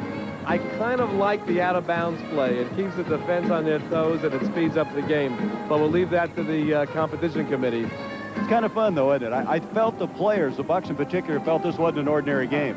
They were wearing their game faces. They're probably a lot more relaxed now. But last night and this morning, Del Harris and the Bucks were a little bit nervous. Thank you, Commissioner. Thank you. David Stern, we're at the halfway point. This is a historical game. The Soviets against the Milwaukee Bucks. The Bucks right now in a commanding position. We'll be back.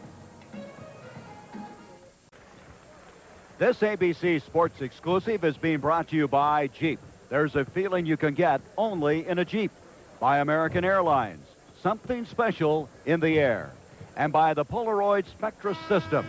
Hold the picture in your hand. Let's go now to Cheryl Miller. Thank you, Gary. I'm here with, you'd be surprised, the former commissioner of baseball, Bowie Keown. Now, Bowie, what are you doing here? Game 7's tonight. Why a basketball game? Well, I was in Minnesota last night to root the Minnesota Twins into the 7th game, and I'm on my way back to New York, and the commissioner said, come on over and see this, and here I am, and I love the international play. Now, what does a game like this do for international competition? Oh, I think all of these things are very positive. I'm very enthusiastic about international play. I think it's, in general, very good, and also we just got the gold medal for baseball in 1992 at Barcelona. The Russians are now playing baseball, and some of these guys are going to be baseball players, I can tell you. So would you like to see more international competition, not only in basketball, but baseball as well? I do. I think you're going to see a lot of international growth in baseball with the gold medal, and the Russians will give, in 10 years' time, I suspect, a very good account of themselves, as they obviously do with this fine basketball team. Thank you very much, Bowie. Back to you, Gary. Thank you, Cheryl. Interesting story developed as we look at Del Harris. As you know, we had the time change last night. You fall back this particular time and spring forward in the spring. Tell me about it. The Soviets could not handle it. They did not know what to do. Gomelski didn't know you could add hours or take away. So he got his team up at 2 o'clock this morning to change their watches, to move them an hour back. He was that confused about the whole situation. I was confused also, and so was Cheryl Miller, so he shouldn't feel bad. Cheryl was here an hour early. We couldn't find her. She was here thinking it was the previous time rather than, of course, with the time we now have. Ready to go now. In the first half, Cummings and Reynolds led the Bucks in scoring with 13. Volkov had 9 for the USSR. And there's the steal, and we're picking up right where the Bucks left off in that first half. It's Cummings, Reynolds, Pressey, Brewer, and Sigma, the 5 that started the game. And Brewer makes it 69-36. Milwaukee's really looking for some improved play out of Brewer. Last year he was non-existent. They need some really improved play out of him to be a real major factor in winning that Central Division. USSR starting with their same 5. They now are 0 for 13 on three-point plays. Can you believe that? That is one of the faces of their game that's been so solid. That facet of the game's really been shut down because of the tremendous defensive ability as Cummings hits the jump shot. The story of this game has not been the jump shooting ability of Milwaukee, but it's been right now what we see here, defensive pressure. 71-36. Salk, along with Tinkanenko, Marcellonis, Krashkin, and Volkov, the 5 that started for Gomelski, back in now. And that one almost thrown away, and Cummings reaching around commits the foul. Reynolds right now is matched up on Marcellonis, and I don't believe he can play number 7 Marcellonis, certainly not as well as Pressey played him. So Tinkanenko brings it back out now to Titsuk. Here's Marcellonis trying to penetrate. In trouble, a lot of traffic in there, and he's fouled. Notice how he beat Reynolds with the first step. He really plays under control. He knows, he has an awareness for the game.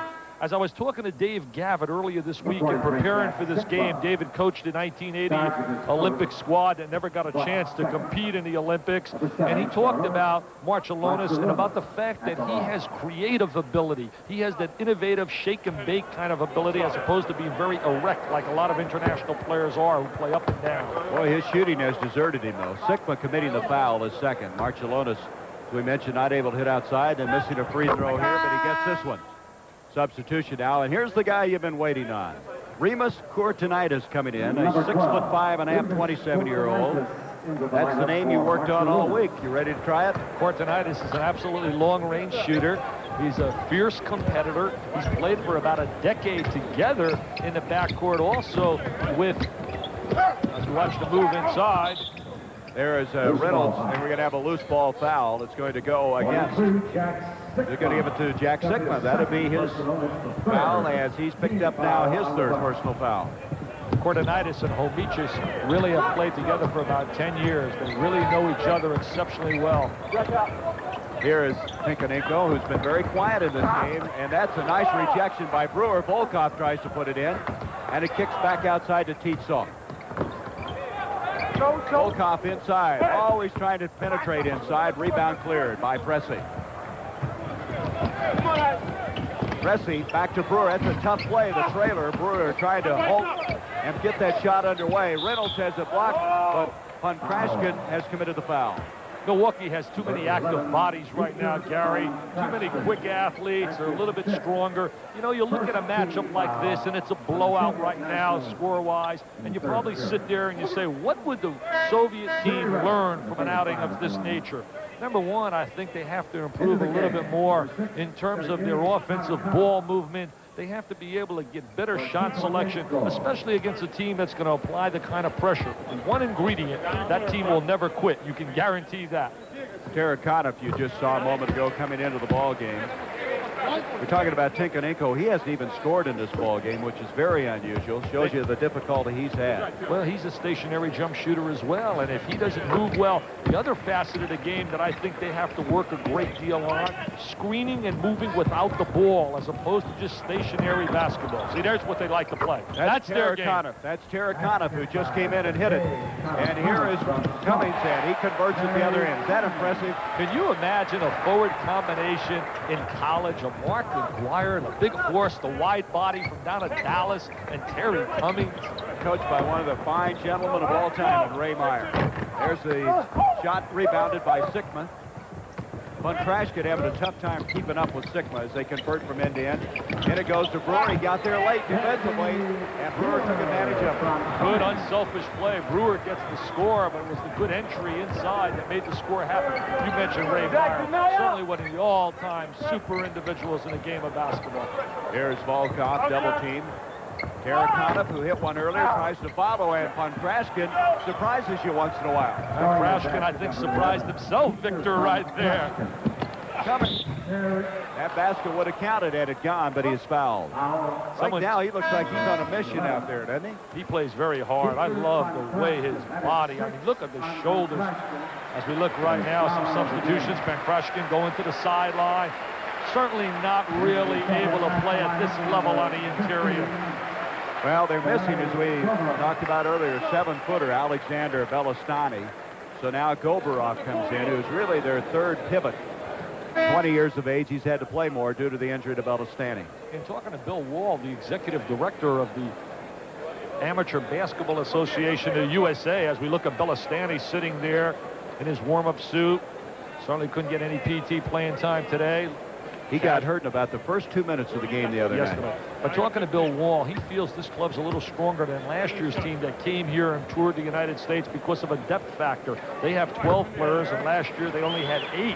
So I'm telling you one thing, those kids on a collegiate level better lock it up and better really come to play when you're talking Kentucky, Indiana, because this score here can be misleading. We're talking NBA players. 79-41. Turtinitis now coming up the floor. 19 points now for Terry Cummings in this game. He had 18 against that team from Milan. For the Soviet Nationals, number 14, Alexander Ohotnikov. Now we have a man who's been added to our roster. All those pronunciations we worked on, and they snuck one in on us. Number 14. Yeah, I'll call him number 14. You handle the name. Ohotnikov is his name, Alexander Ohotnikov, and they shouldn't have done this to us. We have worked hard all week, and they slipped a new guy from the Soviet Union in, and that's Gorbarov having it rejected by Sikma. After the injury to Belastani. Oh, little dancing time, show time. He loves that. Jerry Reynolds has got a lot of flair, a lot of charisma to his game. But I'll tell you one thing, he can make Del Harris, that silver hair, disappear with some of his decisions offensively. Well, that can use him, though, very, very well when they get guys like Lucas and Hodges back. Use his abilities in certain spots. Well, he can be very versatile also. Reynolds can be a versatile performer who can be a positive player here. Terracotta at that time is fouled by Randy Brewer. Let's look at it. There's the drive to the goal. Terracotta takes it to the goal. He gets bounced. Goes down to the deck. Sigma a little bit late, rotating over, trying to get the charge. There's Randy Brewer, number 45. Well, Randy Brewer trying to muscle up. He's tried to gain some weight. He weighed 220 in Minnesota, now up to about 260 as you see Omich's come back in. They say that Reynolds and also Brewer were a little intimidated with the screaming and the yelling and the ranting and raving of Don Nelson. But I'm going to tell you something. Nelson, one of the great coaches in the NBA, and my opinion, he belongs on a sideline somewhere. I don't see Don Nelson, for example, sitting in an office. He's a guy that belongs X and O and screaming on that sideline. I'm going to miss looking at those shoes that he used to wear and also the fish net ties. Well, he's a vice president, part owner now at Golden State. As Brewer tries to follow, Sickman chases it down. 8 minutes to go in this third quarter. Del Harris up. He thought there should have been a foul on that particular play. Cummings got a mismatch. Rebound by Sickman. This time he is fouled. And it'll go against the new man who just checked into the ball game, Alexander Ohanenko. His first. Sigma has really come into camp in great shape. He's really playing well for this early in the season. Pressey will bring it in. Beautiful pass to Reynolds. Great screen, no communication defensively, and they get the layup on a little cut and a backdoor move. I'm really surprised by how badly they're beating USSR. We thought maybe 15 points, but they have dispatched them. You thought 15. I kept telling you, okay. figure route. Give me credit on that now. I guess it was another person who said that. Here's Walters. I'm really not surprised, Gary. There's Sickman, able to come up with it. Pressing the up-tempo game, really suiting the Bucks well. It's coming. Now with 21 points. It's blowout city. It's stat time right now. You can name the score. See, they're really playing defense on those guards. There's Reynolds and Pressey double-teaming Walters. He's got to get a timeout or he'll just need a computer to keep score. Alexander Gomelski, he just wants the clock to run now. Speaking of the clock, just inside 7 minutes to go in the third quarter. Goberov and the 20-year-old able to hit it. Goberov's got a classic look to it, doesn't he? He does. He has the look that is so intense.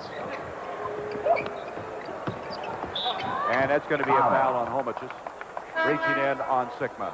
Alexander Gomelski, as we look at him sitting on the sideline, the coach of the Soviet national team, he firmly believes that they shouldn't allow the pro athletes to play. And I don't blame them, because if they did, they'd just be playing for silver. It'll be gold here every year. I'll guarantee you today is certainly going to substantiate his belief even more. He's having a long afternoon. In overtime, the Bills defeat the Dolphins 34-31. Right now, the USSR kind of regrouping over there. We talked to David Stern as you look now at Houston. Houston's been a little surprising, 37-33 over the Falcons. We talked to David Stern at halftime about the pros coming into the NBA. Gomelski doesn't feel that it would be fair, and some further thoughts on that from you, Dick. Gary, I really believe we have to redefine the term amateurism. I'm a traditionalist and would like to see the purist view the way he talked about in terms of having all amateurs play. But when an Oscar Schmidt gets 39 against the United States in the Pan American Games and he plays for $250,000 a year in Italy, then I say we have to redefine amateurism, and if we have pros playing, guys that are paid, then the United States should be allowed to use the Magic Johnsons, the Isaiah Thomases, and the Michael Jordans of the basketball world. And I know Bill Wall is totally opposed to that, the executive director of the ABA USA, because he doesn't want the kind of humiliation and embarrassment that we're seeing out here today. But I think we got to redefine amateurism. There's Pressey bringing it back out. They'll reset it. Of course, this USSR team lost in the World Games to the United States Collegians. That was in Madrid, Spain. They lost 87-85. That was a very close game. Lute Olson did a great job, but a better job was even done by David Robinson on Sabonis, and little Tyrone Muggsy Bogues played well, and so did Kenny Smith. Walters tries the shot. Cummings brings it down. Off to Pressey. All by himself is Reynolds. It's route time. Great transition basketball. Possession with the rebound. I'll outlet it to get the numbers and rotate someone for the layup. I think something needs to be said here is that maybe the USSR isn't the biggest threat. You got to talk about the Yugoslavians now, the Brazilians. Yugoslavia has really improved tremendously. In fact, Larry Brown said that in a world universe... I'll get to that here. They're just running up and down the court right now. He said in the Junior World Games he was really impressed with the Yugoslavian young players as they won the gold medal, beating the USA team with Dwayne Shinsius and Stevie Thompson and Lionel Simmons and Brian Williams. That foul going off Terracona, but I believe that Reynolds ran into Cummings. That was the big blow, even though Terracona picked up the foul. And now Gomelski is going to make 3 changes. He's going to bring in his starting backcourt tandem.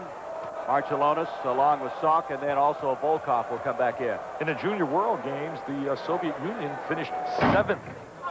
That's my point. I think that you have to look at it that maybe the threat is coming elsewhere. Sabonis, they may not get him back.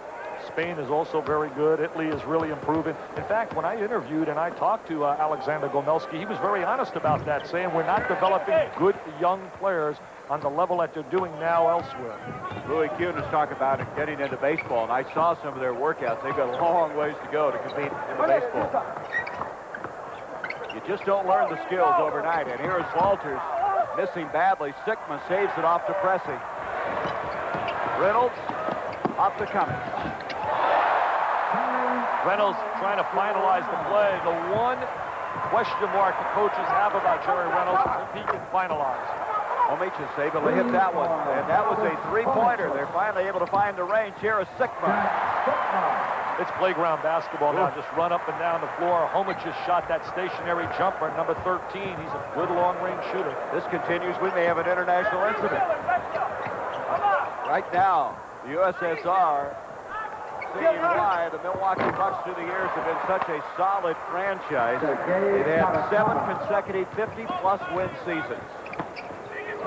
Here's Randy Brewer. Randy Brewer inside with the big hook shot. Not the sky hook, a la Kareem Abdul-Jabbar. The Bucks have been in the playoffs 8 straight years. Second best record of basketball, only to the Celtics. Goberov driving. The basket will count, and he's fouled. So now McKeskey will come in, and the trio we were talking about earlier will come in for Gomelski. Milwaukee also has great fan support, tremendous fan support. But when you look at this job right now, Del Harris, to me, is one of 2 coaches that has to get out of the gate in a positive way, because number one, psychologically, as we look at Del Harris, he has to win these players over, and they're going to have to get a good start for them to believe in his philosophy.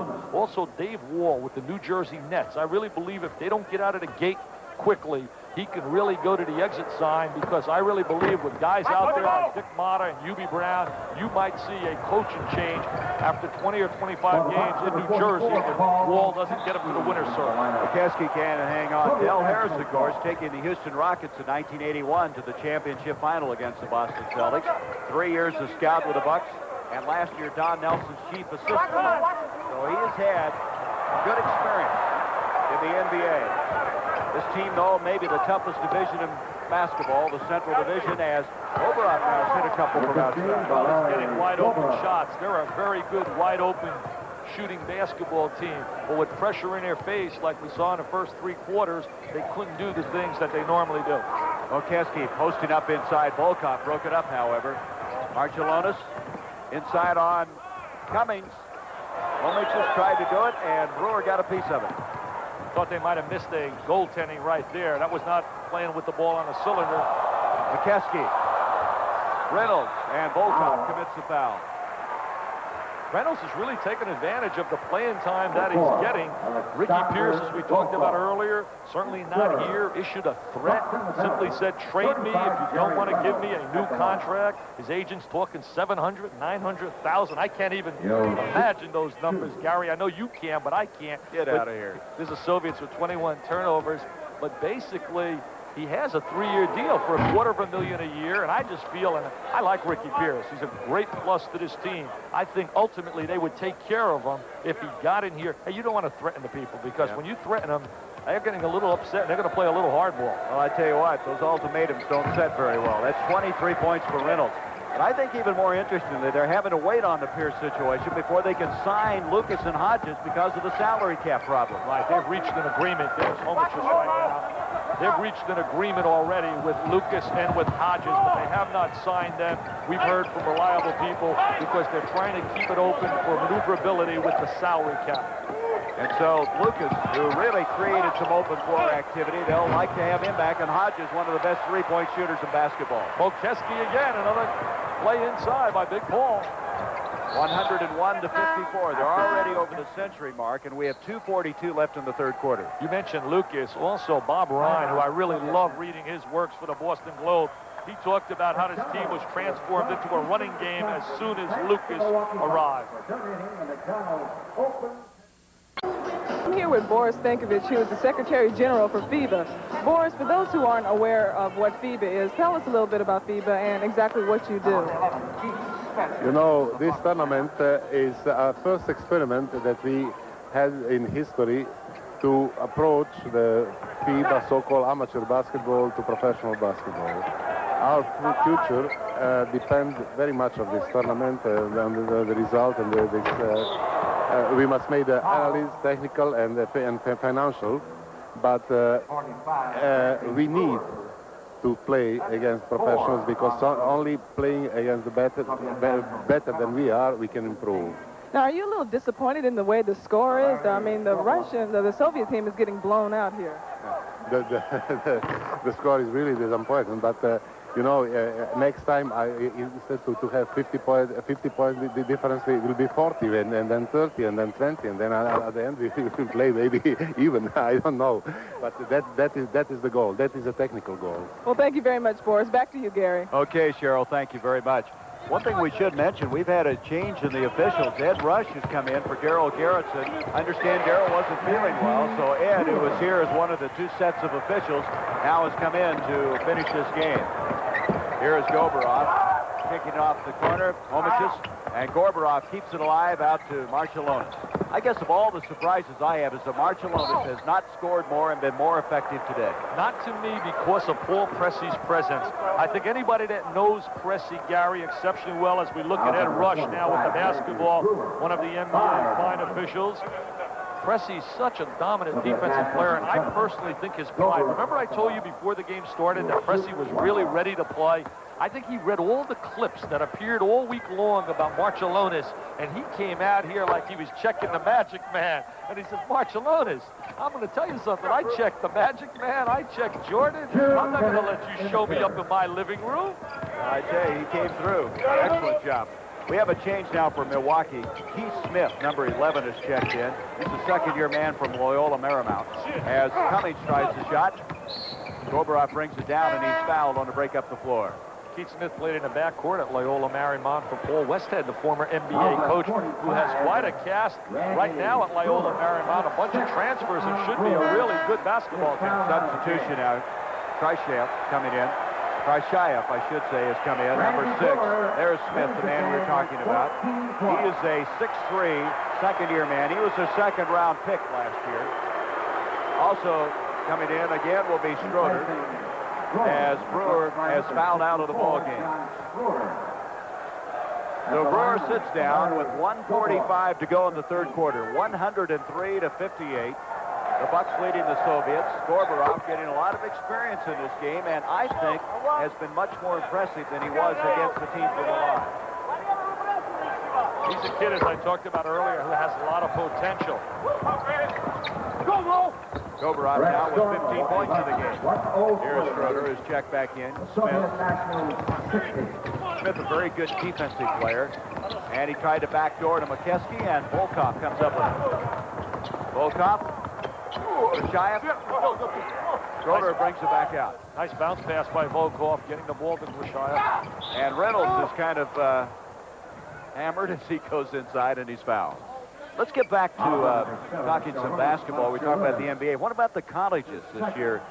Dick, I know you have a magazine out. You're picking who's going to win it all, and how have you ranked them thus far? Well, thanks a lot for plugging the Dick Vitale basketball. I knew if I didn't, I was magazine. in trouble. Well, I gave you one for nothing. You didn't help me out by buying one. But basically right now, Gary, nobody wants to be number one. Everybody says, well, we're not good enough. You talk to Eddie Sutton, I did this week.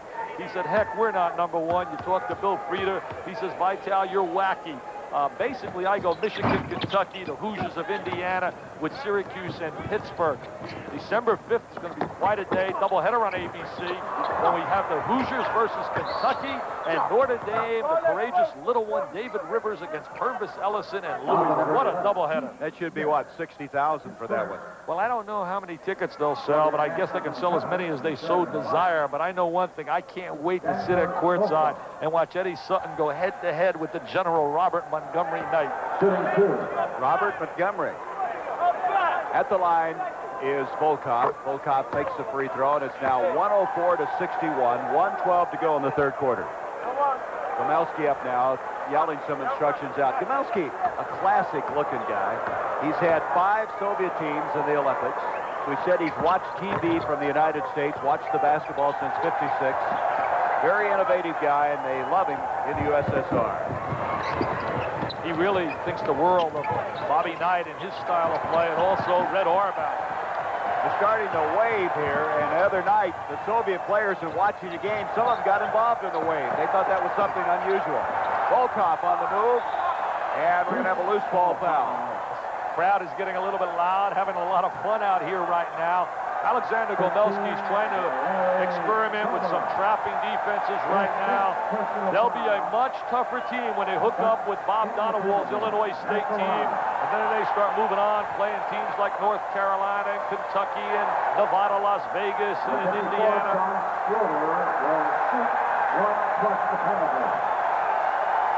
So Stroder goes to the line, and if you're wondering what that is, that's the wave in the background.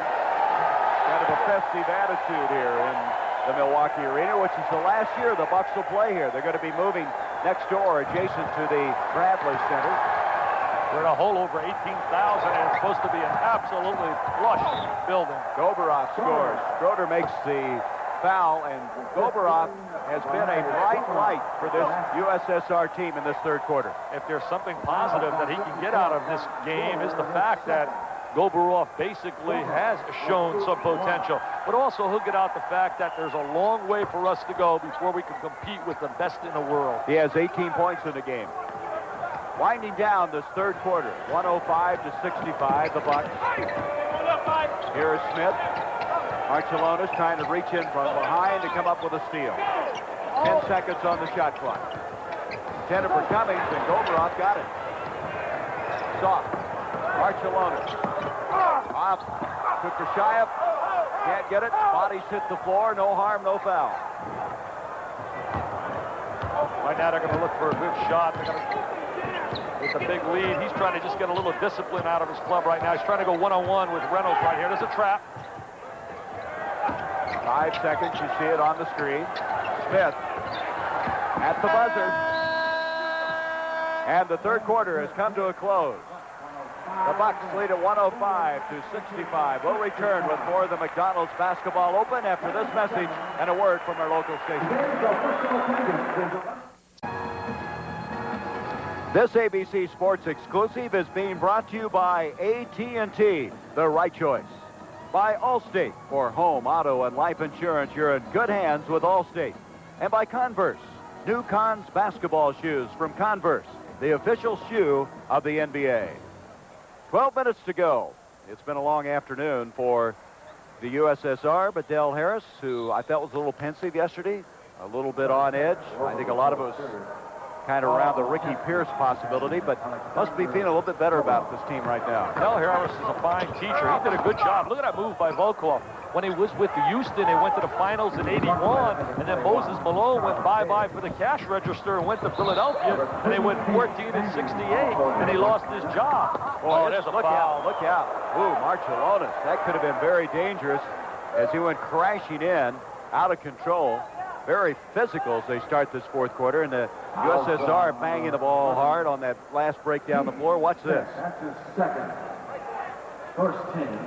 Too bad that people didn't really get a chance to see the real Marcellonis. I mean, he is absolutely a dominant player. We watched him take the game over yesterday against Tracy Milan, number 7 here. Had a great time of his life when he got here to work out with the Atlanta Hawks and play in L.A. All he kept saying to me when I was talking to him, Dominique, Dominique. He loves you, Dominique, Dominique Wilkins. That was a technical, so they shot 2 on that. The foul was on Keith Smith. Deliberate foul. I thought he shoved it. Here is now Smith bringing it up the floor. 105-69 is our count. Marcellonis tried to give him some difficulty in the backcourt. Tate Manning now is checked back in, and he is fouled as he ducks inside. It's going to be interesting when Del Harris sits down and looks at the numbers to try and decide who makes this roster. When you think of the number of good guards that might be cut loose as we look at Del, we talked about 14 and 68. Heck, you could have put John Thompson, Dean Smith, and the general Bob Knight on the sideline, and they couldn't win with his team at Houston in '83. That was a no-no. Keith Shot committed that last foul. McKesky shooting from outside, 107-69. Here's Marcellonis trying to take Smith inside. A lot of body banging as he goes in. Smith commits another foul. Don Chaney really compares Marcellonis to a young Gail Goodrich. And we remember Gail Goodrich winning that first national championship for the father of college basketball, John Wooden, in 1964, Gary. And he has a lot of similarities in his game. And Don Chaney was a victim of a situation where he had no chance to win, none whatsoever, with the LA Clippers. Going back to that two-shot foul a while ago, that was a breakaway foul, the NBA rule that they're implementing this game. That's the reason they gave Marcellonis the 2 free throws, and the foul, of course, going against Smith, who just committed another one a moment ago. So we're up to date on that. In the NBA, if you break away for a layup and you hit the guy, stop him from the breakaway, it's an automatic 2-shot foul. There's such a mixture of rules in this game between the international and the NBA, and there is Pace Mannion. He's a survivor. Mannion finds a way to get on a roster. Well, he doesn't make mistakes, and that's one thing that really will jump out at a coach. So he figures to make this club. Here is McKeskey with the steal. 10.5 minutes to go in the game. Smith, baseline, Schroeder. Schroeder out to Davis. And Marcellonis bats it out of bounds. Davis, as we talked about earlier, played in Italy. See how they take the ball in bounds really quick? The commissioner, Dave Stern, likes that rule, and so do I. Davis had actually touched. There's a 3-point attempt. Goberoff not going. McKeskey able to keep it out and keeps it out to Davis. Charles Davis, 6-year man at 6'7". At Vanderbilt, he said, Dick, watch out for Will Perdue at Vanderbilt, 6'11". He said, I played with him this summer, and he has really improved. Boy, it is tough inside. We're going to have a jump ball between Volkov and McKeskey. Tinkanenko is going to come back in. And a guy we haven't seen a lot of, Krashayev. Krashayev's a very aggressive player. Tikkanenko is a tremendous shooter, and Tikkanenko's been absolutely no way. He hasn't been fouled. Look how tough they're inside. I mean, they're pushing, they're shoving. So we're going to come back with a hell ball, a jump ball with 9:57 to go. The Bucks 109-70. Ricky Brown is a former NBA player now playing for the Tracer Milan team in Italy. Now, Ricky, looking at the score, do you expect the game to be a blowout? Well, actually, I did. I'm sure a lot of people thought so, too, because the Bucks are a really strong team on defense. They're one of the premier teams in the league as far as defense goes. And that's how they build such a big lead. They really press this team really well full court. That's one of the reasons why they have the lead what they do. Now, Ricky, you got the chance to play in the NBA, now internationally. What are some of the differences? Well, the main difference to me is the rules and the way the referees call the game. That makes such a big difference, you know, for me playing here and playing in Italy. The referees make such a big difference. You know, it's like they make the rules a little different in Italy, and that's a big factor in how much different it is from NBA and the league here. Thank you very much, Ricky. Back to you, Gary. Ricky Brown and Bob McAdoo are on that Tracer Milan team. I think Ricky forgot one other difference. What's that? No Magic Johnsons, Michael Jordans, Isaiah Thomases. And tax-free money, right? I love those 3 players. I'll tell you, what a team. Look at this draw. Volkov not quit. They have just gotten more intense as it's gone along, even though it's obviously over. Here is Pace Mannion from the corner. Davis with a rebound, inside Schroeder, and he gets another one. He seems to always be open inside. John Schroeder fighting for survival, hoping to get on his first roster in the NBA, was drafted by Portland when he came out of college, played for Jim Brandenburg, now at San Diego State up at Montana. Also played with Michael Ray Richardson, one of the real tragedies in the NBA. Sad story, Michael Ray. When you're talking about college ball, who are going to be some of the impact freshmen, Dick, that'll be coming in as we now see Goberoff coming in and Krashayev checking out? You put me on the spot, but since we're filling right now, trying to keep the people excited, I got so many goodies to pour on them. I really like Brian Williams down in Maryland, a 6'11" shot blocker. His daddy sang with the Platters. We'll see him on ABC. Maryland's playing at LSU December 12th. We'll be doing that one. That'll be an interesting game with the preacher man, Mr. Dale Brown, down there on the sideline. Also, I like LaRon Ellis up in Kentucky with Eric Manuel, and Shakin' Bacon Mark Macon, who'll be on ABC also when they hook up with Nevada, Las Vegas. What was their name again? Shakin' Bacon Mark Macon, and King Rice down at North Carolina with a solid one. He's playing with J.R. Reed, but I found a new wide body. My old wide body, Kirby Puckett. I mean, he makes J.R. Reed go to my 3rd team. I don't think Kirby's tall enough to play this game, though, huh? He's got a wide body. Follow inside. Tikkanenko. Tikanenko, who has not been a factor in this game, his first 2 points. I heard all about Tikanenko's ability to shoot that perimeter jump shot, and I just have not seen it. It's a non-existent. Here's Schroeder inside, and he is fouled. It'll be Volkov with a foul. And now we're going to see the top draft pick of the year for the Bucks, the second-round pick, Bob McCann, number 23, checking in out of Morehead State. They list him in some, I see some articles where he's listed at 6'9", Gary. He's no bigger than 6'6 and a half, maybe 6'7". He's a good jumper, but he's going to have a problem with his size playing the power forward position. And number 2, I don't believe he can play the small forward position because of quickness, but he's got good legs, and he's a strong player. He played really well during the summer, but did not play well in the Hawaii All-Star game. Of course, Morehead State, that's Phil Simms' school. He also went to Uppsala. Backdoor Volkov, and he is fouled. Uppsala in New Jersey, formerly coached by Richie Adubato, now on the staff down in Dallas, along with John McLeod. Schroeder with the foul. You know, interesting left there. Try a lot of those alley-oop passes, trying to go back door. You cannot do that in international rules, so they are trying to adjust, the Soviets. Internationally, you must catch the ball, come down, and then take it up. And I really believe that was put in to try and sort of stop some of the great leapers that exist in the United States. Again, that's one of my prejudicial views. Here's Davis. Marcellonis able to impede his progress. 8:19 left to go. 114 to 74 in favor of the Bucks. Volkov still playing hard, as this guy is. Gorbarov. Here's Pete Sock. Volkov's an intense competitor, number 4. There's that shot that Tikanenko's known to be able to hit. Not this time. Look at this hustle. Oh, look out. That had to hurt. We talked about the fact that these guys would have no quit in them, and you saw that right there. And they love it here. They give them a hand. These fans are knowledgeable. Marcellonis going into the sideline, number 7. Okay, he moved that back a couple of feet, didn't he? Strong kid, tough kid. Marcellonis. Up to Gorbarov. Gorbarov really looking impressive in transition. They may have found the guy to play that pivot spot until Arvydas Sabonis can get back, and that's not sure he'll ever come back. Here's Mannion to Schroeder. Look at Gorbarov bang inside, and that's going to go off of the Bucks. Sabonis, there's a lot of stories how he got hurt. There's been talk he fell down a flight of stairs and hurt the Achilles tendon. There's talk he's hurt the other Achilles tendon, and he's at about 20% right now, and that's going to be hard to get back in time for Seoul. We've been told that he's torn one, I guess, Achilles tendon twice, and the other one once, and has had 2 operations.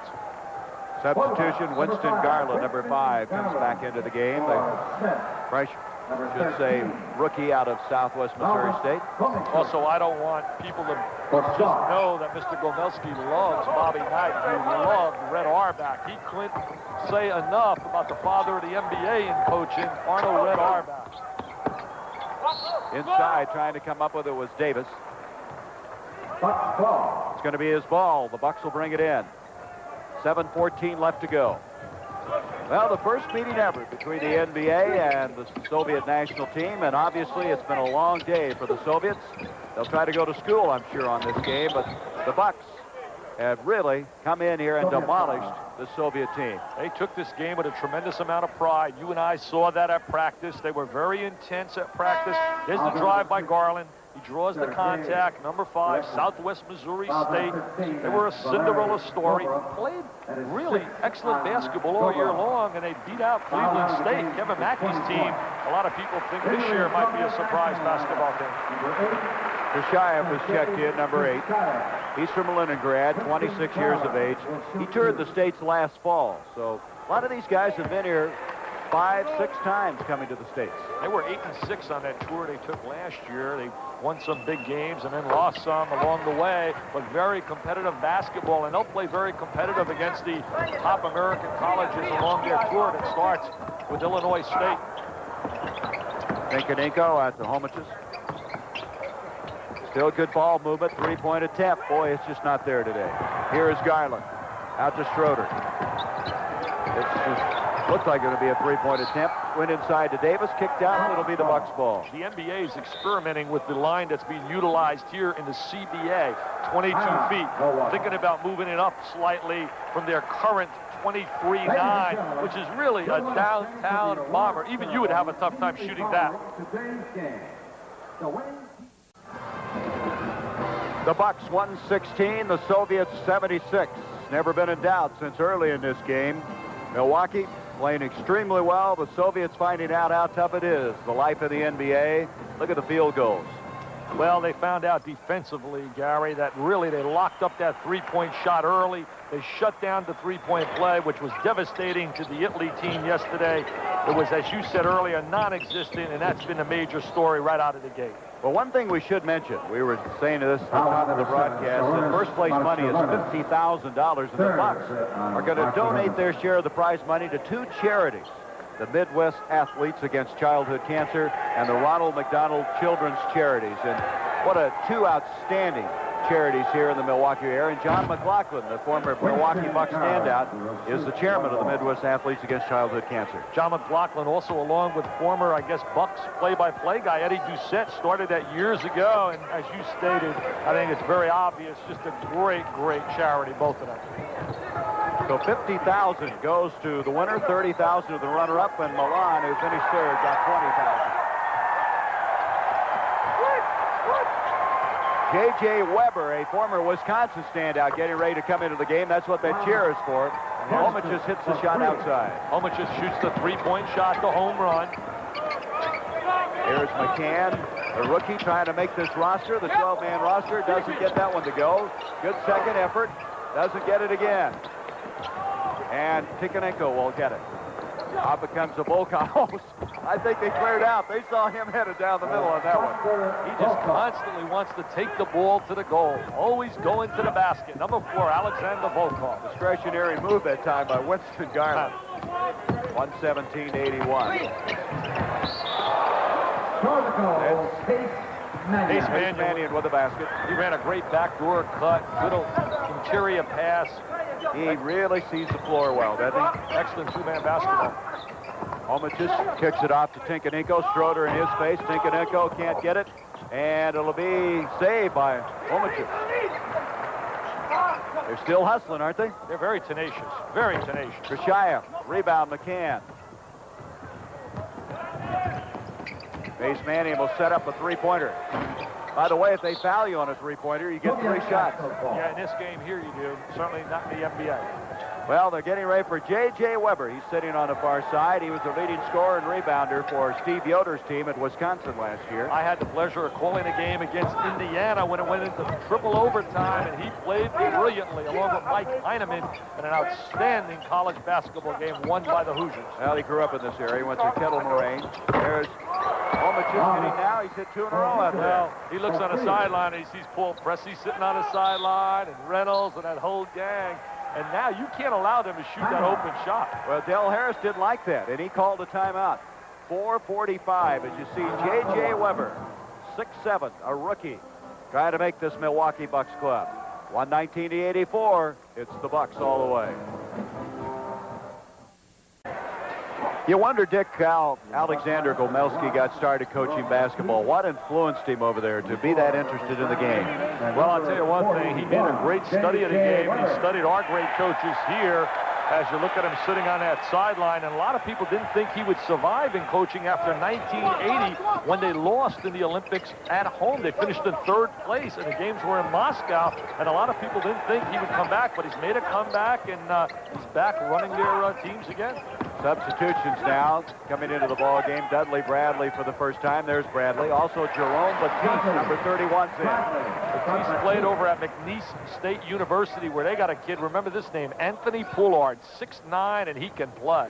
Marciulionis, I don't think he's hit a three-pointer all day. He tried to hit that one inside. Krashayev is fouled. Some people are going to pay for Marciulionis' performance here. Believe me, he's one of those guys capable of putting 30 and 35 on a board. Just hasn't happened today. Krashayev going to the line. Krashayev has not scored in this game. 121-84. Another issue I want to bring up. I know you're waiting to pounce on this one. Who could be some of the surprise teams in college basketball? Austin Peay can really be outstanding. Would have that great chant, "Let's go Peay." I had the pleasure of speaking at their banquet.